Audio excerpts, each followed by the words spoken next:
Today, I'm going to give you 5 different things that vegan bodybuilders struggle with.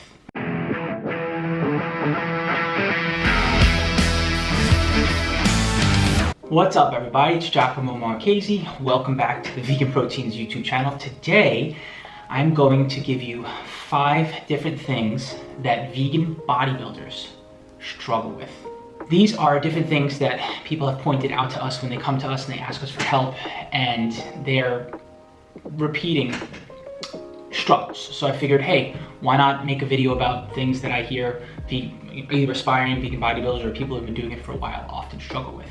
The first thing, and this one's a tricky one, family and friends thinking that veganism is extreme. Here's the first thing I think about when it comes to family and friends. I don't think of it in terms of veganism. I think of it in terms of food, right? So when I first started bodybuilding, I had to learn how to feed myself.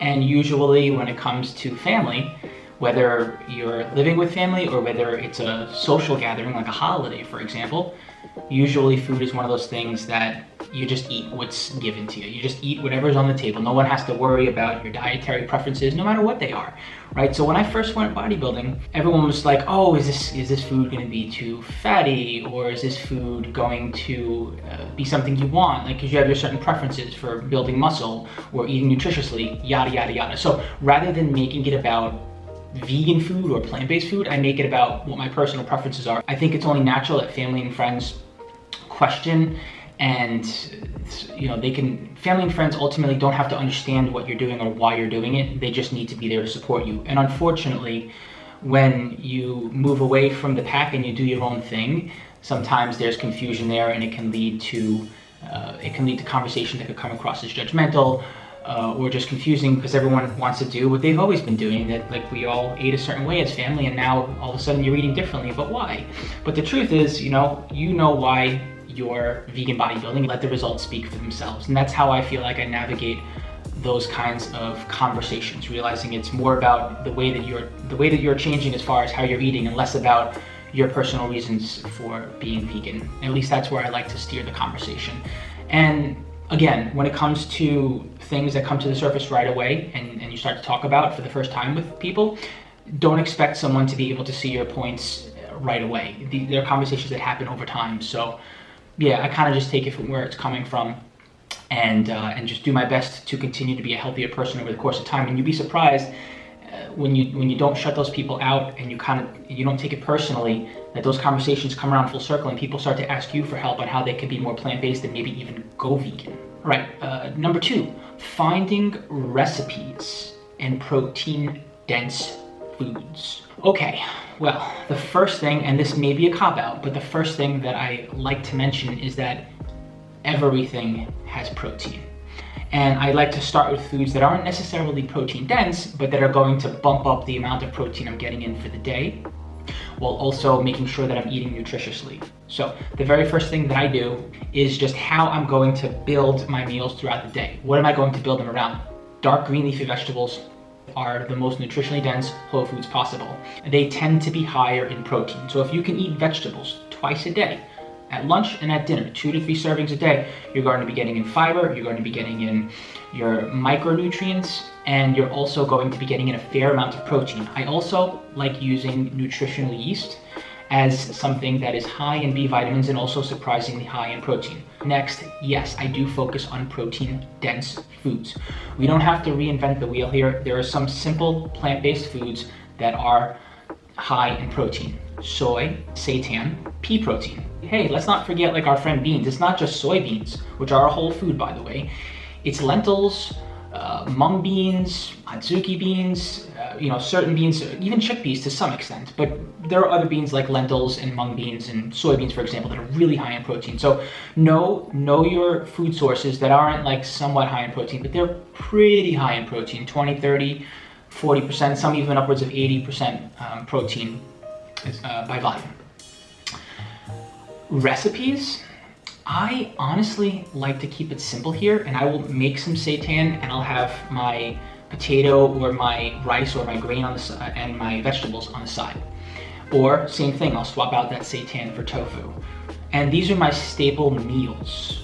We all think about eating the most delicious food possible and think about how many different recipes we can add to our cookbook, or our container full of recipes. Like we have our recipe cards on index cards in our little container where we keep them all next to the refrigerator. The truth is, nobody makes 3 different recipes a day every day. Nobody even makes 3 different recipes a week every week. If you're doing that, congratulations, you're an overachiever. You're not the average person. But that being said, there's no harm in trying to find good recipes and have a variety of them.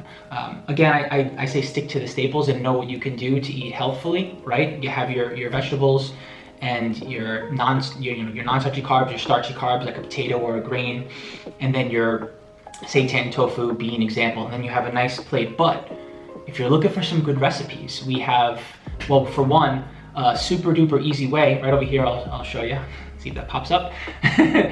5 different ways to make tofu, including the easiest way, which is just to bake it. And then right over here, I'll show you the 5-minute single serving seitan recipe, both super fast, super easy recipes to make. And the other thing you can do is I'll link you over here actually to our playlist of recipes. And there are lots of other recipes that you can find all over on YouTube. On our website as well, we have more recipes in the VIP area. Okay, struggle number 3, trying to be 100% vegan. Well, this is where I feel like you need to give yourself some grace, because just because you want something and you're ready to make the shift doesn't mean you can necessarily make a full 180. It takes time, right? And it is something that I feel like requires a period of time to transition to and feel comfortable with. Even if you go cold turkey, so to speak, it's still going to take some time to be familiar with and comfortable with eating and being vegan, right? For me personally, I called myself vegan, but I started off plant-based. It was about what was on my plate, and it was about being healthy and performing better as an athlete. 2 things that did happen by eventually going and staying vegan, but it was about a 2-year transition for me. And I don't, at times I felt guilty and at times I felt challenged and I struggled with it. What stuck for me at the end of the day as far as making the switch was knowing why I was doing it.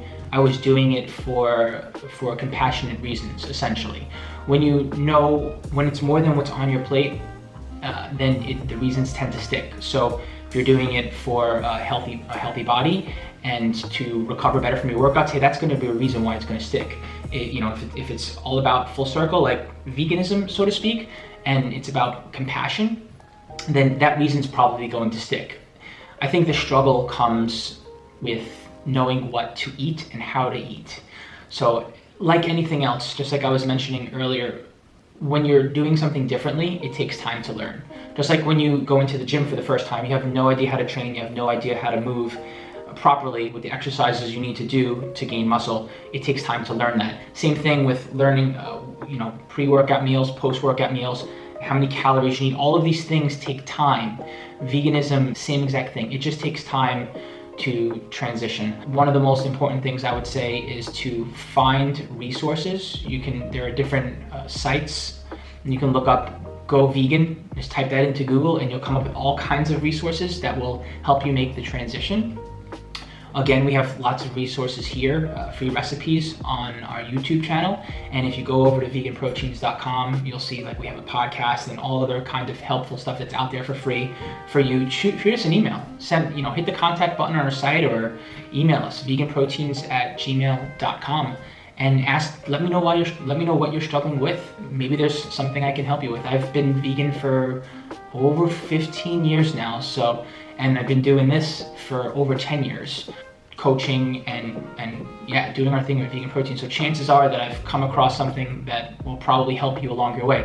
Not falling into the vegan junk food trap. Oh gosh, this was not a thing 10 plus years ago, but it is now. And I think there's a little bit of psychology involved here, because when it comes to the vegan junk food trap, I think it's like, well, if it's vegan, it's fair game.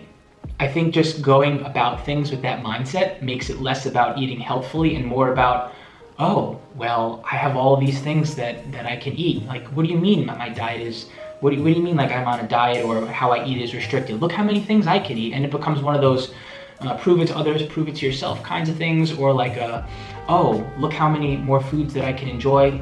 Or sometimes it's all about, well, I don't know what I can eat, so I'm just going to explore different options around.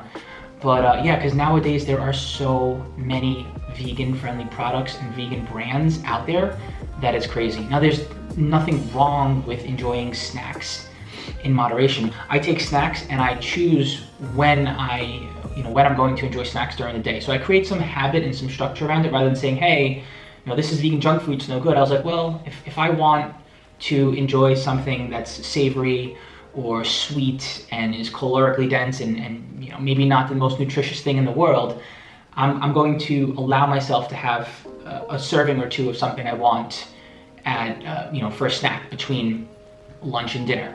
And I'll also allow myself something right after dinner. And that's it. And I don't have to do that every day, but it makes it so that I'm not feeling restricted. And I think that helps me on a personal level after I realize, like, hey, the food's gonna be there, and just because it's vegan doesn't mean that I have to have it. There's plenty of other foods that I can enjoy as well. The other thing I say is, like, on the weekends, I'll be a little more lax with myself. If I wanna have a meal that is more comforting than nutritionally dense per se, if you wanna word it like that, then I'll allow that. So I give myself some guidelines, as opposed to, I just need to find different foods that I can enjoy as a vegan, or if it's vegan, it's fair game. Like, I get the logic, but it can turn into a slippery slope where it's like, well, veganism isn't healthy because, and vegan foods are, and this trap is something that I'm falling into. So it's the kind of stuff that I think about. And then finally, the fifth thing that vegan bodybuilders struggle with, shifting away from meat and eggs. This is an interesting one, and something that I feel like took me some time as well. Well, when the focus is on meat and eggs, I feel like the reason why omnivore, or a bodybuilder who isn't vegan, I should say, the reason why the focus is on meat and eggs is because they're looking to get protein. It's not because they're feeling carnivorous per se, more likely than not. They're focusing on meat, they're focusing on eggs, because they feel that that's the way they're going to get protein. And so again, the issue that I take with this is that we're focusing on macronutrients in isolation instead of like what's on our plate organically and how much protein is on our plate. And even as someone who was not a vegan bodybuilder, right? Because I started bodybuilding when I was 15, and right through from 15 to 22, 23, something like that. That whole time I was bodybuilding, but not as a vegan. I focused on meat and I focused on eggs and other protein-dense sources that were non-vegan because I felt I would get protein in. But when I started to look at what was on my plate, I realized that made up a very small portion of what I was eating. So when you start to think about how you can balance out your plate and still get protein in, you start to shift the focus away from, oh, I need to get in meat and I need to get in eggs. And it starts to be more about, okay, well, how can I get the right amount of protein for the day and also enjoy my food? And there are all kinds of different vegan meats out there. I recommend checking out different brands like Gardein, Beyond Meat, Field Roast, Tofurkey, or making your own. Like that's what I love the most about vegan meats, is that you can literally make them on your own at home, and you can make them fast and cheap. And there's no better way to control what you're eating, essentially, so you know what you're putting into your body. Anyway, those are 5 different reasons why vegan bodybuilders struggle. I hope that you enjoyed this video. If you liked it, hit the like button, throw some comments into the mix, let us know your thoughts, let us know what you struggle with, and yeah, come back, we'll have another video for you soon.